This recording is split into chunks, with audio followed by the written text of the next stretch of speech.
யார் யாரை பற்றி என்ன சொன்னாலும் அதை நம்புகிற பழக்கம் உங்ககிட்ட இருக்கா? அப்படின்னா இந்த கதை உங்களுக்கு ரொம்பவே தேவைப்படும். Welcome to our rocking lifestyle. ஒரு குறிக்கோள் இருக்கு. இது ரொம்ப குட்டி கதை தான். ஆனால் நாம் ஒவ்வொருத்தருக்கும் தேவையான விஷயம் நிறையவே இருக்குது. முன்னொரு காலத்தில் அழகான மலை கிராமம் ஒன்று இருந்துச்சு. அந்த கிராமத்தில் ஒரு பாடகரும் வாழ்ந்துட்டு வந்தார். என்னவோ தெரியல, அந்த ஆண்டு அந்த ஊரில் தட்பவெட்ப சூழ்நிலைகள் சரியில்லை. அதனால் பயிர்கள் எதுவும் சரியாக விளையலை. கடுமையான வறட்சி நிலவுது. இந்த பாடகரோட குடும்பமும் வறுமையால் கஷ்டப்பட ஆரம்பிச்சது. இந்த பாடகருக்கு வேற வழியே இல்லை. ஏதாவது செழிப்பான நாட்டுக்கு போய் செல்வத்தை தேடித்தான் ஆகணும். அதனால பாடகரும் தன்னோட குடும்பத்தில் இருக்கவங்கள அதே நாட்டில் விட்டுட்டு இவர் மட்டும் வேற நாட்டுக்கு கிளம்பி போனார். இப்போ அவர் வந்திருக்கிற நாடு ரொம்ப செழிப்பான ஒரு நாடு தான். அந்த நாட்டை வீரமிகுந்த ஒரு அரசர் ஆட்சி செய்துட்டு வந்தார். நாம் அந்த மன்னரை போய் பார்த்தா நமக்கு ஏதாவது நிகழ்ச்சி ஏற்பாடு பண்ணி தருவார். நாம் பாடுனா ஏதாவது பொருள் தருவார் அப்படின்னு இந்த பாடகர் நினச்சாரு. ஆனால் நாம் நினச்ச உடனே போய் அரசரை பார்த்துட முடியாது இல்லையா? அதனால் இந்த நாட்டு அரசரை எப்படி சந்திக்கிறது அப்படின்னு கண்ணில் பட்டவங்க கிட்டெல்லாம் கேட்டுக்கிட்டே இருந்தார். அந்த மாதிரி அவர் கேட்டுக்கிட்டு வந்தப்போ அவரோட கண்ணில் 2 இசைக்கலைஞர்கள் பட்டாங்க. அவங்கக்கிட்ட இந்த நாட்டு அரசர் எப்படிப்பட்டவர், இவரை நான் சந்திக்கிறதுக்கு என்ன வழி அப்படின்னு கேட்டார் பாடகர்.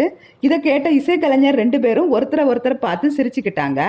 ஐயா, இந்த நாட்டு அரசருக்கு இசையில் பெரிய ஈடுபாடு கிடையாது. இசைக்கலைஞரான எங்களுக்கு எப்படி மரியாதை கொடுக்கணும் அப்படிங்கிறதே அவருக்கு தெரியாது.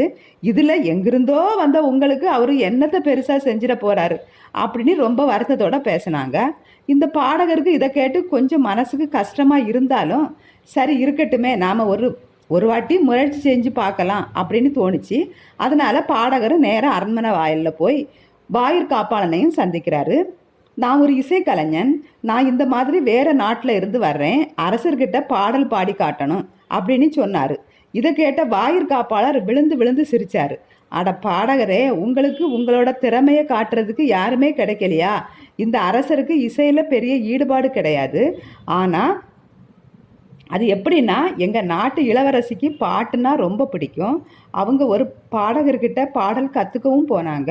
ஆனால் எங்கள் அரசர் என்ன பண்ணினாரு தெரியுமா? 2 மாதத்தில் இளவரசியை பாட்டு வகுப்பில் இருந்து நிறுத்திக்கிட்டு வேற போர்க்கலைகளை தான் நீ கற்றுக்கணும் அப்படின்னு அது சம்மந்தமான வகுப்புகளில் சேர்த்து விட்டுட்டாரு.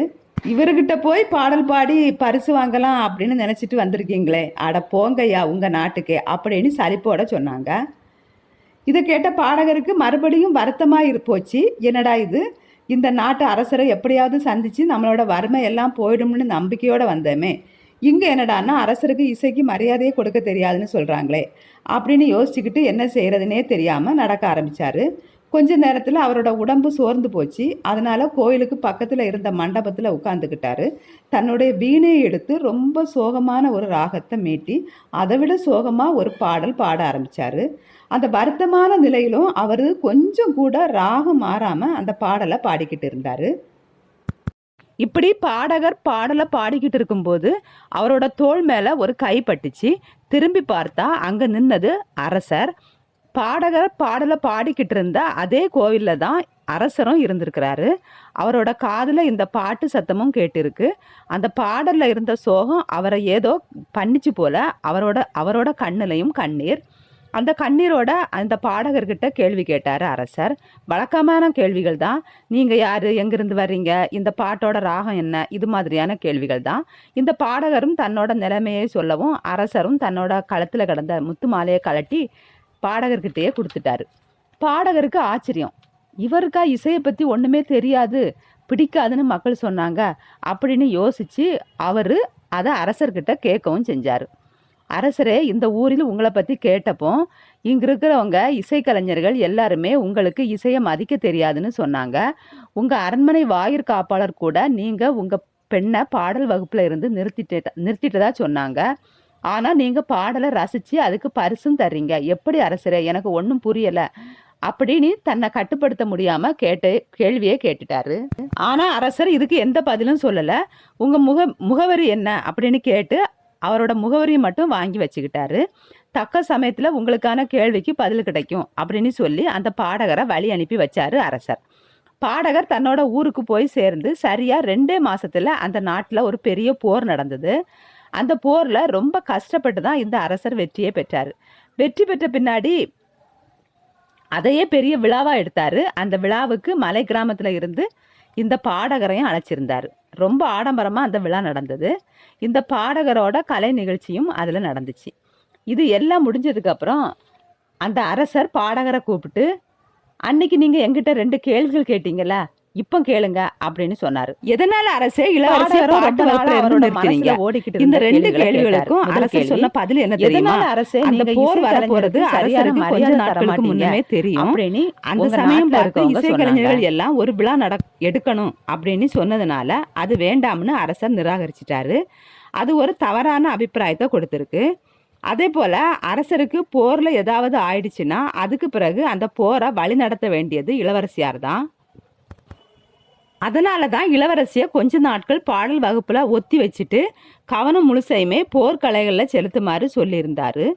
அது அந்த வாயிற்காப்பாளருக்கு தவறான ஒரு புரிதலா வர ஆரம்பிச்சிருக்கு. ஆக மொத்தத்தில் அந்த இசைக்கலைஞர் ஆகட்டும், அந்த வாயிற்காப்பாளர் ஆகட்டும், அரசரை பற்றி பாடகர்கிட்ட சொன்னது அவர்களோட அபிப்பிராயமே தான் தவிர உண்மை கிடையாது. அதுவும் அந்த அபிப்பிராயம் பாருங்க, சூழ்நிலை புரியாம உண்மை தெரியாம அரசரை பற்றி தப்பா புரிஞ்சுக்கிட்டு அவங்களுக்கு ஏற்பட்ட எண்ணம் தான் அது. அதை அவங்க தங்களுக்குள்ளே வச்சிக்காம ஊரெல்லாம் வேற சொல்லிட்டு இருக்காங்க. இது எல்லாம் தெரிஞ்சதும் பாடல் கவிஞருக்கு ஒரு மாதிரி ஆயிப்போச்சு. ஏதோ எதேச்சையா அவர் கோயிலில் உட்காந்து பாட அரசர் அதை கேட்க தேவையான சமயத்துல தேவையான உதவி கிடைச்சிச்சு. ஒருவேளை இது நடக்காம இருந்திருந்தா இவர் கடைசி வரை அரசரை தவறதான் நினைச்சிட்டு இருப்பாரு. இந்த கதை மாதிரி தான் நம்மள நிறைய பேர் நடந்துட்டு இருக்கோம். யாருடைய சூழ்நிலையும் புரிஞ்சிக்காம உண்மை எது பொய் எதுன்னு தெரியாம நாம பாட்டுக்கு சொல்லிடுறோம். மற்றவங்கள பத்தி யாராவது சொன்னா அதையும் நம்பிடுறோம். ஆக மொத்தத்துல இந்த நஷ்டம் யாருக்கு தெரியுமா? யாரு சொன்னாலும் அதை நம்புற நமக்கும், எந்த தவறும் செய்யாம அடுத்தவங்களோட வெறுப்புக்கு ஆளாற நபருக்கும் தான். தயவு செஞ்சு இந்த பழக்கத்தை மாத்திக்கோங்க. யாரை பத்தி யாரு சொல்றதையும் நம்பாதீங்க. யாரை பத்தியும் தப்பா. உங்கள் வாழ்வில் சந்தோஷமும் அமைதியும் நிலைத்திருக்க வாழ்த்துக்கள் கூறுவது யசோதா. தேங்க்யூ.